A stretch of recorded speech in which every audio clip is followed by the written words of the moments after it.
আসসালামু আলাইকুম দর্শক। আজকে এক ভাইকে নিয়ে আসছি আপনাদের সাথে পরিচয় করে দেওয়ার জন্য এবং আসলে ১ম এ বলে নিই যে হোমিওপ্যাথি সম্পর্কে অনেকের একটা নেগেটিভ ধারণা আছে যে হোমিওপ্যাথিতে বেশি জটিল রোগের চিকিৎসা করা বা বেশি জটিল রোগ ভালো হয় না।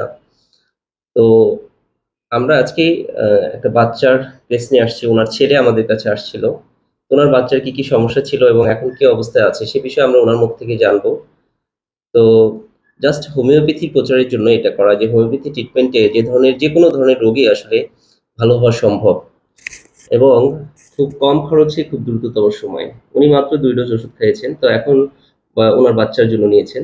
উনার বাচ্চা নিয়ে এসেছিল গতবারও, তার আগের বারও, কিন্তু এবার উনি নিয়ে আসেন নাই। কিন্তু উনার সাথে আমরা একটু কথা বলি যে উনার বাচ্চার আসলে কি সমস্যা ছিল। তো ভাইয়ের নাম কি? আমার সোহরাব হোসেন। সোহরাব ভাই। হ্যাঁ, সোহরাব ভাই। আপনার ছেলের নাম হচ্ছে জুবাইর নাকি? জুবাইর, হ্যাঁ। বয়স হচ্ছে ৮ বছর। জি। উনার আপনার গ্রামের বাড়ি হচ্ছে ধামরাই নাকি? আমরা বালিকা। ধামরাই থেকে আসছে। তো উনার বাচ্চার যে সমস্যাগুলো ছিল আমি বলি, উনি করবে, লেখা আছে আমার এখানে। সেটা হলো খুব ঘন প্রস্রাব হতো। তাই তো? এরপর প্রস্রাবে প্রচন্ড জ্বালাপোড়া হতো এবং ২-২.৫ বছর থেকে। আচ্ছা।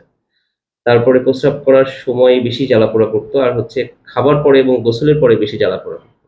এই সমস্যাগুলো আসলে বেশি ছিল। তা আমরা টোটালি কেস চেকিং করে তার ওষুধ দিয়েছিলাম। তো আলহামদুলিল্লাহ এখন কেমন আছেন? যে আপনার বাচ্চার যে খুব ঘন প্রস্রাব হতো, এখন কেমন আছে? এখন মনে করেন যে 50% আল্লাহর রহমতে ভালো হয়ে গেছে। আপনি কতদিন ওষুধ খেলেন? ২ মাসের মতো? ১.৫ মাস। ১.৫ মাসের মতো। মানে ২য় ডোজ ওষুধ শেষ করলেন। মিলে ১.৫ মাস। ১.৫ মাস। আচ্ছা, ৪৫ দিন ওষুধ খেয়েছেন। আর জ্বালাপোড়াটা কত পার্সেন্ট আছে? জ্বালাপোড়া নেই। জ্বালাপোড়া নাই। তার মানে আগে যে 100%। মনে করেন যে টাকাই তো ওই হ্যাঁ, জিনিসটাও নেই। হঠাৎ সিরিপ দেওয়া হতো, ছেলে বলতো যে সিরিপ দেওয়া ওঠে। হ্যাঁ। ওটাও নেই এখন। ওটাও নাই। না, ওটা নাই। তার মানে প্রস্রাব দেওয়া বা চিরিপ দেওয়া জ্বালাপোড়া বা প্রস্রাবের সময় জ্বালাপোড়া, খাওয়ার পরে যে জ্বালাপোড়া, গোসলের পরে জ্বালাপোড়া, এগুলো আছে? না, এটা নাই। খাওয়ার পরে প্রচন্ড পরিমাণ মানে যে পেশাব হতো, খুব ঘন। এখন দেখা যায় যে আগে ১০ বার হতে যায় ৫-৬ বার। আচ্ছা। মানে কিছুটা অনেকটা নিয়ন্ত্রণে আসছে। নিয়ন্ত্রণে আসছে এবং জ্বালাপোড়া একেবারেই নাই। তো প্রিয় দর্শক, উনার মুখ থেকেই শুনলেন যে উনার বাচ্চার অনেক জ্বালাপোড়া করতো এবং কিটকিট করে কামড় দিত, চিরিক পড়তো ভিতরে। তো সেই সমস্যাগুলো মাত্র এই ২য় ডোজ ওষুধে এখন মোটামুটি ওগুলো কিছুই নাই। জাস্ট প্রস্রাব খুব ঘন হতো। এখন প্রায় 50% সেগুলো ভালো আলহামদুলিল্লাহ। তো আসলে এটাই হচ্ছে মূল কথা। হোমিওপ্যাথিতে আ এই ধরনের রোগগুলোর খুব ভালো ট্রিটমেন্ট আছে। এছাড়াও যেকোনো জটিল রোগেরই কিন্তু দারুণ চিকিৎসা আছে। আপনারা এ ধরনের জটিল সমস্যা হলে আগেই মানে খুব বেশি পরীক্ষা-নিরীক্ষা বা অনেক টাকা-পয়সা খরচ না করে অনেক উনার যেহেতু বাচ্চার অল্প বয়স, উনি একটু টেনশনে পড়েছিলেন। ১ম দিকে যখন ধরা পড়ে তখন উনি উনার ডাক্তারে কেউ বলেছিলেন যে উনাকে আ এই মুসলমানি দিলে কমে যাবে। তো উনি সেটাও করেছিলেন। তারপরেও তো কমে নাই। এই তো এইজন্য যে এ ধরনের সমস্যা হলে আপনি যেকোনো একজন অভিজ্ঞ দক্ষ হোমিও চিকিৎসকের শরণাপন্ন হবেন। ইনশাআল্লাহ আশা করি খুব দ্রুততম সময়ে এর ফলাফল পাবেন।